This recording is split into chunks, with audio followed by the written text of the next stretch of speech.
Hello friends, എല്ലാവർക്കും പുതിയ വീഡിയോയിലേക്ക് സ്വാഗതം. നമ്മളിന്ന് ഉണ്ടാക്കാൻ പോകുന്നത് സമോസയാണ്. ചായക്കൊപ്പം 4 മണിക്ക് കഴിക്കാൻ പറ്റിയ നല്ലൊരു കോമ്പിനേഷനായിട്ടുള്ള ഒരു പലഹാരമാണ്. ഇതിപ്പോൾ സമോസ എന്ന് പറയുമ്പോൾ പലതരത്തിലുള്ള സമോസയുണ്ട്. ഒനിയൻ സമോസയുണ്ട്, പിന്നെ പൊട്ടറ്റോ സമോസയുണ്ട്, പിന്നെ ചിക്കൻ സമോസയുണ്ട്, എഗ്ഗ് സമോസയുണ്ട്. അതൊക്കെ പല പല സമോസകളുണ്ട്. ഞാനിപ്പോൾ ഉണ്ടാക്കുന്നത് ഇവിടെ ഒനിയൻ സമോസയാണ് കേട്ടോ.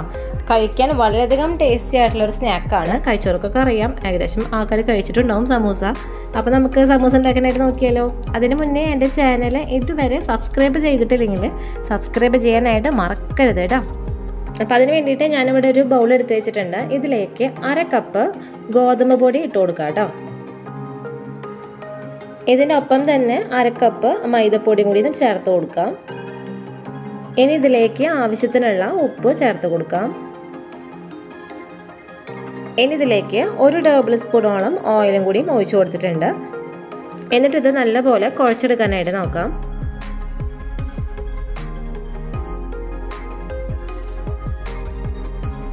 ഇനി ഇതിലേക്ക് കുറേശ്ശെ വെള്ളം ഒഴിച്ചെടുത്തിട്ട് നമുക്കിത് നല്ലപോലെ മിക്സ് ചെയ്തെടുക്കാം. ഏകദേശം ഒരു ബോൾ പിടിക്കുന്ന പരുവത്തിലേക്ക് നമുക്കിത് കുഴച്ചെടുക്കാം കേട്ടോ.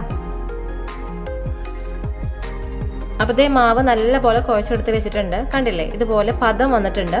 ഇനി നമുക്ക് ഈ മാവ് ഒന്നില്ലെങ്കിൽ ഒരു നനഞ്ഞ തുണി വെച്ചിട്ട് ഒന്ന് മൂടിയിടുക, അല്ലെങ്കിൽ പിന്നെ വല്ല അടപ്പ് വെച്ച് അടച്ചു വെക്കുക. അപ്പോൾ ഇത് റെസ്റ്റ് ചെയ്യാനായിട്ട് വെക്കുകയാണ്. നമുക്ക് സമോസയുടെ ബാക്കി കാര്യങ്ങൾ ചെയ്യാനായിട്ട് നോക്കാം. അതിനുശേഷം നമുക്കിത് പരത്താനായിട്ട് നോക്കാം കേട്ടോ. അപ്പോൾ സമോസയുടെ ഉള്ളിൽ വെക്കുന്ന ഫില്ലിങ്ങിന് വേണ്ടിയിട്ട് ഞാനിവിടെ 2 സവാള നീളത്തിൽ അരിഞ്ഞിട്ടുണ്ട്, നല്ലതുപോലെ നൈസായിട്ട് അരിഞ്ഞെടുത്തിട്ടുണ്ട്. അതുപോലെ തന്നെ 2 പച്ചമുളക് അരിഞ്ഞെടുത്തിട്ടുണ്ട്.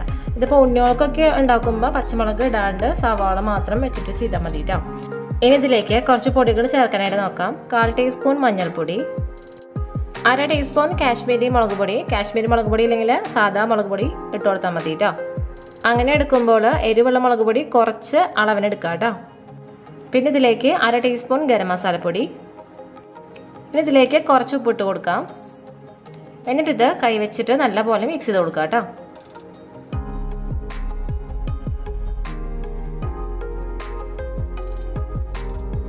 അപ്പോൾ അതേ സമൂസയുടെ ഉള്ളിൽ വെക്കുന്ന ഫില്ലിങ് റെഡി ആയിട്ടുണ്ട് കേട്ടോ. അപ്പോൾ അതേ സമൂസയുടെ ഭാഗങ്ങളെല്ലാം ഒട്ടിക്കാൻ വേണ്ടിയിട്ട് ഞാൻ കുറച്ച് മൈദപ്പൊടി ഒരു പാത്രത്തിൽ എടുത്ത് വെച്ചിട്ടുണ്ട്. ഇത് കുറച്ച് വെള്ളത്തിൽ ഒന്ന് മിക്സ് ചെയ്ത് വെക്കാം കേട്ടോ. ഇനി സമൂസ ഷീറ്റ് ഉണ്ടാക്കാനായിട്ട് നോക്കാം. ഇനി കുഴച്ച് എടുത്ത് വെച്ചിട്ടുള്ള ഈ ബോളിനെ ചെറിയ ബോളാക്കിയിട്ട് പിടിക്കാം കേട്ടോ. എന്നിട്ട് നമുക്കിത് പരത്തിയെടുക്കണം. അങ്ങനെയാണ് നമ്മൾ സമൂസ ഷീറ്റ് ഉണ്ടാക്കിയെടുക്കുക. ഏകദേശം നമ്മൾ ചപ്പാത്തിക്കൊക്കെ പരത്തില്ലേ, അതേപോലെ കുഞ്ഞ് ബോളാക്കി എടുക്കുക, എന്നിട്ട് പരത്തിയെടുക്കുക.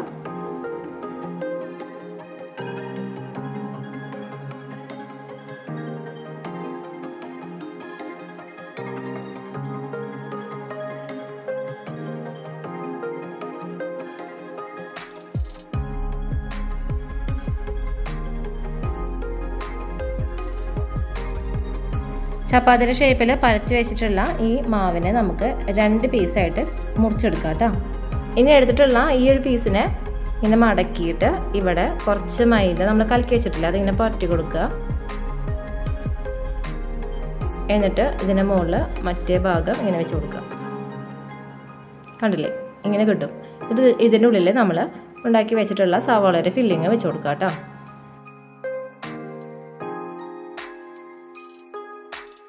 എന്നിട്ട് കുറച്ച് മൈദപ്പൊടി എടുത്തിട്ട് വീണ്ടും ഈ സൈഡിൽ ഒന്ന് പരത്തി കൊടുക്കുക. കണ്ടില്ലേ, ഇതേപോലെ. എന്നിട്ട് 2 സൈഡും പിടിച്ചിട്ട് ഒന്ന് പ്രസ് ചെയ്ത് കൊടുക്കുക. കണ്ടില്ലേ, ഇതേപോലെ കേട്ടോ. ഇനി ഇത് ഓയിലിലേക്ക് ഇട്ട് കൊടുക്കുക, ഫ്രൈ ചെയ്തെടുക്കുക. ഇത്രയേ ഉള്ളൂ. ഇതേപോലെ ബാക്കിയുള്ള സമോസ ഷീറ്റ് ഉണ്ടാക്കിയിട്ട് ഇതേപോലെ ആക്കിയെടുക്കുക കേട്ടോ. ആദ്യം കുറച്ച് മൈദപ്പൊടി ഇട്ട് കൊടുക്കുക, എന്നിട്ട് ബോൾ വെക്കുക, എന്നിട്ട് വീണ്ടും ചപ്പാത്തിയുടെ പോലെ പരത്തിയെടുക്കുക.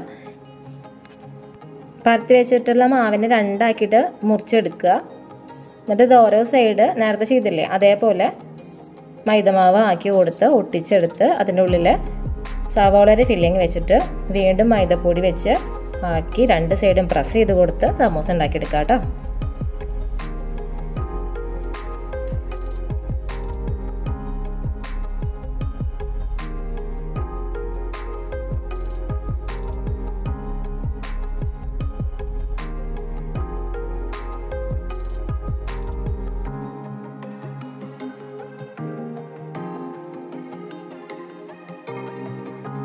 അപ്പോൾ ഇതേപോലെ സമൂസ എല്ലാതും ഉണ്ടാക്കി വെച്ചിട്ടുണ്ട്. ഇനി നമുക്കിത് ഫ്രൈ ചെയ്തിട്ട് നോക്കാം. അതിന് വേണ്ടിയിട്ട് ഞാനൊരു പാൻ എടുത്ത് വെച്ചിട്ടുണ്ട്. പാനിലേക്ക് കുറച്ച് ഓയിൽ ഒഴിച്ച് കൊടുത്തിട്ടുണ്ട്. ഈ ഓയിൽ ചൂടായി വന്നിട്ടുണ്ട് കേട്ടോ. ഇനി ഇതിലേക്ക് ഓരോ സമൂസകളായിട്ട് ഇട്ട് കൊടുക്കാം. എന്നിട്ട് ഇത് ഫ്രൈ ചെയ്തെടുക്കാം. ഓരോ സൈഡ് ആവുന്നതനുസരിച്ച് മറിച്ചിട്ടിട്ട് ഇത് ഫ്രൈ ചെയ്തെടുക്കാം കേട്ടോ. അപ്പോൾ ഈ സമൂസ ആയിട്ടുണ്ട് കേട്ടോ. ഞാനിത് ഓയിലിൽ നിന്ന് എടുക്കുകയാണ്.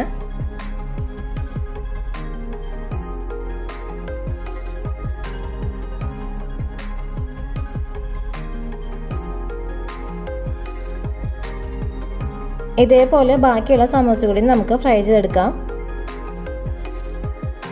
അപ്പോൾ ഇതേ നമ്മുടെ സമൂസ ഇവിടെ റെഡി ആയിട്ടുണ്ട്. കഴിക്കാൻ വളരെയധികം ടേസ്റ്റി ആയിട്ടുള്ള അതുപോലെ തന്നെ പെട്ടെന്ന് ഉണ്ടാക്കാൻ പറ്റിയ സ്നാക്കാണ് കേട്ടോ. അപ്പോൾ എല്ലാവരും ഉണ്ടാക്കി നോക്കണം. അപ്പോൾ ഉണ്ടാക്കി നോക്കിയിട്ട് ഇഷ്ടമായെങ്കിൽ ഫീഡ്ബാക്ക് കമൻറ്റ് ചെയ്യാൻ മറക്കരുത്. അതുപോലെ തന്നെ ഈ വീഡിയോ ഇഷ്ടമായെങ്കിൽ ലൈക്ക് ചെയ്യുക, ഷെയർ ചെയ്യുക, സബ്സ്ക്രൈബ് ബട്ടണടുത്തുള്ള ബെല്ലൈക്കനെ ക്ലിക്ക് ചെയ്യുക മറക്കരുത്. അപ്പോൾ വരുന്ന ഓൾ ബട്ടണിൽ ക്ലിക്ക് ചെയ്യുകയാണെങ്കിൽ ഞാനിടുന്ന പുതിയ വീഡിയോസിൻ്റെ നോട്ടിഫിക്കേഷൻസ് എല്ലാം നിങ്ങൾക്ക് കിട്ടുന്നതായിരിക്കും കേട്ടോ. ഈ സമൂസ ഇങ്ങനെ വെറുതെ കഴിക്കാനും ടേസ്റ്റാണ്. ഞാൻ സോസ് കൂട്ടി കഴിക്കണമെങ്കിൽ ടൊമാറ്റോ കെച്ചപ്പ് കൂട്ടി കഴിക്കണമെങ്കിൽ അങ്ങനെയും കഴിക്കാം. അപ്പോൾ എല്ലാവരും ഉണ്ടാക്കി നോക്കണം കേട്ടോ.